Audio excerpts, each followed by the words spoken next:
नमस्कार मित्रांनो, श्री एज्युकेशन या चॅनलवर तुमचं स्वागत आहे. तर आपण नगर परिषदमध्ये झालेले प्रश्न पाहत आहोत, हे तर सर्वांना माहीत आहे. तर आपल्या चॅनलला जर कोणी सबस्क्राईब करायचं राहिलेलं असेल, तर त्यांनी आपल्या चॅनलला सबस्क्राईब करून घ्यावे. आपल्या चॅनलवर कोण नवीन असेल, तर त्यांनी आपल्या श्री एज्युकेशन चॅनलला सबस्क्राईब करून घ्यावे आणि जर हा व्हिडिओ आवडला, तर लाईक आणि शेअर नक्की करावे. तर आपण नगर परिषदमध्ये टॅक्स असिस्टंटचे झालेले पेपर पाहत आहोत. तर नगर परिषदमध्ये टॅक्स असिस्टंटचे झालेले जीकेचे 15 क्वेश्चन आपण पाहत आहोत आणि हा पेपर आहे 26/10/2023चा. तर 26/10/2023चे पहिल्या 2 शिफ्टचे प्रश्न तर आपण जीकेचे पाहिलेले आहेत. तर हा पेपर शिफ्ट 3चा असणार आहे. तर हा पेपर आपण शिफ्ट 3चा पाहणार आहोत नगर परिषदचा. तर जास्त वेळ न वाया घालवता चला तर मग आजच्या व्हिडिओला सुरुवात करूया. तर आजचा पहिला प्रश्न हा आहे, गोदावरी परुळेकर या पदवीधर झालेल्या महाराष्ट्रातील पहिल्या स्त्री होत्या. तर त्यांनी कोणत्या याचं शिक्षण घेतलेलं होतं? तर त्यांनी ऑप्शन क्रमांक 1 कायद्याचे शिक्षण घेतले होते. ऑप्शन क्रमांक 2 वैद्यकाचे, अभियांत्रिकी, संगीत, त्यांनी कायद्याचे शिक्षण घेतले होते म्हणजे लॉचे. गोदावरी परुळेकर यांनी लॉचे शिक्षण घेणाऱ्या महाराष्ट्रातील पहिल्या स्त्री होत्या. पुणे सार्वजनिक सभेची स्थापना डॅश साली करण्यात आली? केव्हा करण्यात आली? तर ऑप्शन क्रमांक 1 2 एप्रिल 1870 ला पुणे सार्वजनिक सभेची स्थापना करण्यात आली होती. पुणे सार्वजनिक सभा ही 2 एप्रिल 1870 ला करण्यात आली होती.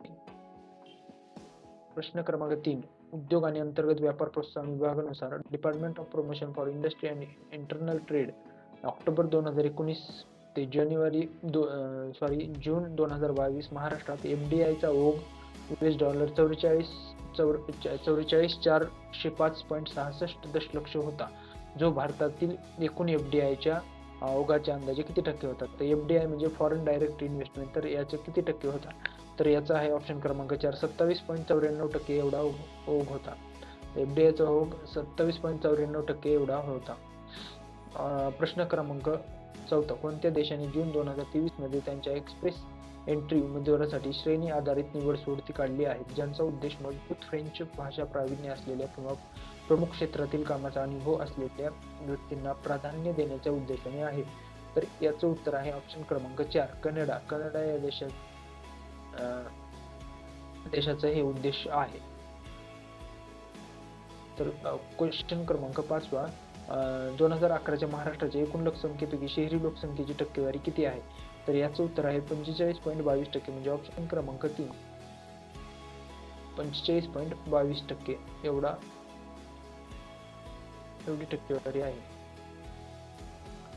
प्रश्न क्रमांक 6 उत्तरेकडून ते किती आहे? म्हणजे उत्तरेकडून अंतर आपल्या जो भारत देशाचा आहे, अंदमान निकोबार ओळखता उत्तरेकडून इथे एक शब्द गायब आहे. उत्तरेकडून दक्षिणेकडे म्हणजेच जो भारताचा नकाशा आहे, तर त्या भारताच्या नकाशामध्ये असं उभं डिस्टन्स म्हणजे उत्तरेकडून दक्षिणेकडे डिस्टन्स हे किती आहे हे या प्रश्नात विचारलं आहे. तर याचं उत्तर आहे 3214 म्हणजेच ऑप्शन क्रमांक 1.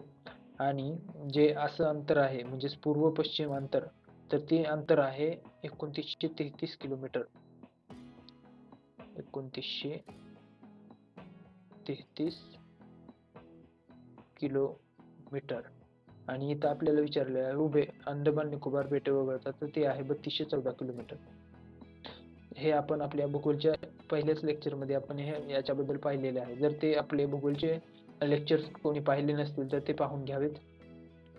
त्या व्हिडिओमध्ये सर्व माहिती आपण डिटेल्समध्ये पाहिलेली आहे. प्रश्न क्रमांक 7 विधानसभेचा 5 वर्षाचा कार्यकाळ संपण्यापूर्वीच ती विसर्जित करण्याचा अधिकार खालीलपैकी कोणाला असतो? तर इथे विधानसभेचं विचारलं आहे, म्हणून त्याचं उत्तर आहे राज्याचे राज्यपाल. राज्याचे राज्यपालांना विधानसभेचा 5 वर्षाचा कार्यकाळ संपण्यापूर्वीच ती विसर्जित करण्याचा अधिकार असतो. आणि लोकसभेचा विसर्जित करण्याचा अधिकार हा राष्ट्रपतीकडे असतो. आणि राज्यसभेचा आपल्या विधानसभेचा हे राज्याच्या राज्यपालांकडे असतो.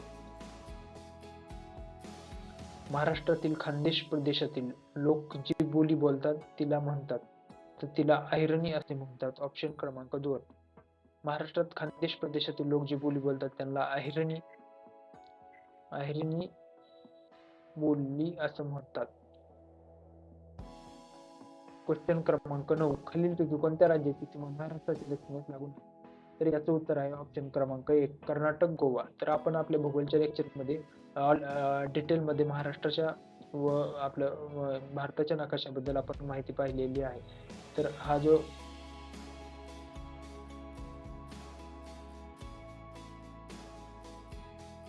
अशा प्रकारे हा जो भारताचा नकाशा आहे तर त्याच्या इथे जो महाराष्ट्र येतो तर त्याच्या खालच्या साईडला कर्नाटक व गोवा म्हणजे तुम्हाला मी असे पाकळ्याच्या ह्याच्यामध्ये सांगितलेलं आहे. हे असा येतो आणि ते जाणली. तर ते अशा प्रकारे तुम्हाला भारताच्या नकाशात सांगितलेलं आहे. तर इथे कर्नाटक आणि हा गोवा आहे आणि इथे कोणते कोणते जे चार तुम्हाला आहेत तर ते तुम्हाला मी त्या व्हिडिओमध्ये डिटेलमध्ये कसे लक्षात ठेवायचे हे सुद्धा सांगितलेलं आहे. तर ते दक्षिणेस राज्याची महाराष्ट्राच्या दक्षिणेस कोणती सीमा आहे तर ते विचारलं आहे. तर ती आहे कर्नाटक व गोवाची सीमा महाराष्ट्राच्या दक्षिणेस लागते.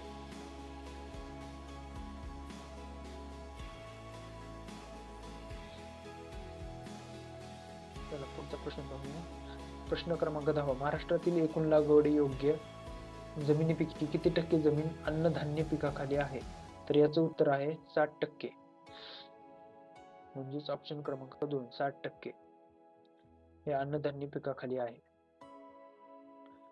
प्रश्न क्रमांक 11, 97वी दुरुस्ती अधिनियम 2011 द्वारे जोडण्यात आलेला भारतीय राज्यघटनेचा भाग 9 बी खालीलपैकी कशाशी संबंधित आहे?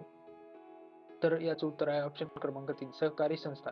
तर 9B हा सहकारी संस्थांच्या संबंधित आहे व 9 हा नगरपालिकेच्या संबंधित आहेत. म्हणजे पंचायत राजचे दोन हे घटक जे आहेत 9A व 9B. 9A मध्ये पंचायत बद्दल सांगितलेलं आहे. तर 9A हा नगरपालिका आहे, 9 हा पंचायत आहे आणि 9B हा सहकारी संस्था आहे.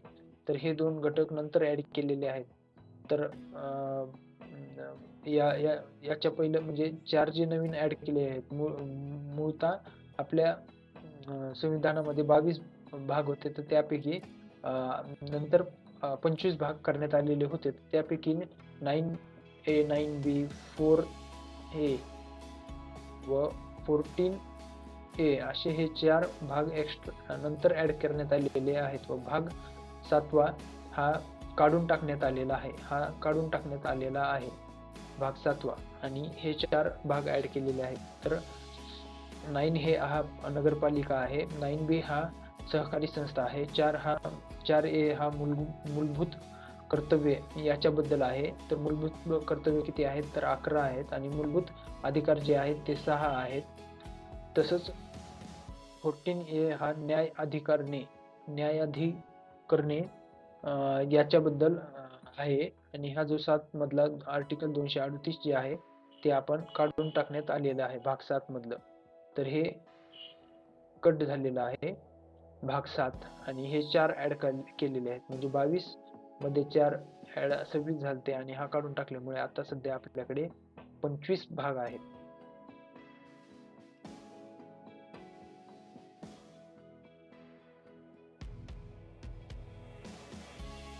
दक्षिण आशियातील पहिले सागरी जीवमंडल राखीव मन्नार सागरी उद्यान येथे आहे. तर याचं उत्तर आहे तामिळनाडू. तामिळनाडूच्या तिथे मन्नारच्या खाडीमध्ये मन्नार सागरी उद्यान हे आहे.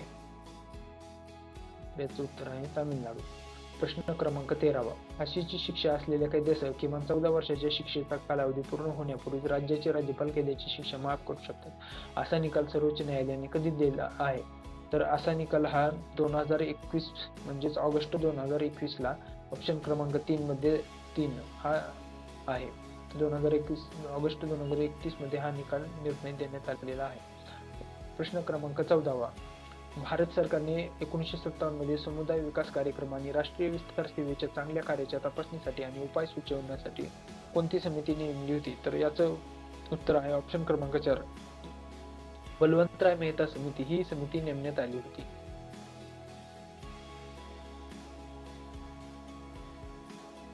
15वा प्रश्न, एप्रिल 2023 मध्ये इस्रोने भारतीय अंतराळ संशोधन संस्था आहे. इस्रो ही भारतीय अंतराळ संशोधन संस्था आहे. Indian research organisation. तर कोणते 2 उपग्रह अंतराळात पाठवून PLV C55 ऑर्बिटल OS मिशनचे यशस्वी प्रक्षेपण केले आहे? तर सिंगापूर बनावटीचे. याचं उत्तर आहे ऑप्शन क्रमांक 3. तर अशा प्रकारे आपण आज शिफ्ट 3 मधले 15 क्वेश्चन पाहिले आहेत. तर आजचा व्हिडिओ हा इथे संपतो. जर आपल्या चॅनलला सबस्क्राईब केले नसेल तर सबस्क्राईब करून घ्यावे व हा व्हिडिओ आवडला तर आपल्या चॅनलला लाईक आणि शेअर नक्की करावे. आजचा व्हिडिओ इथे संपतो. जय हिंद, जय महाराष्ट्र.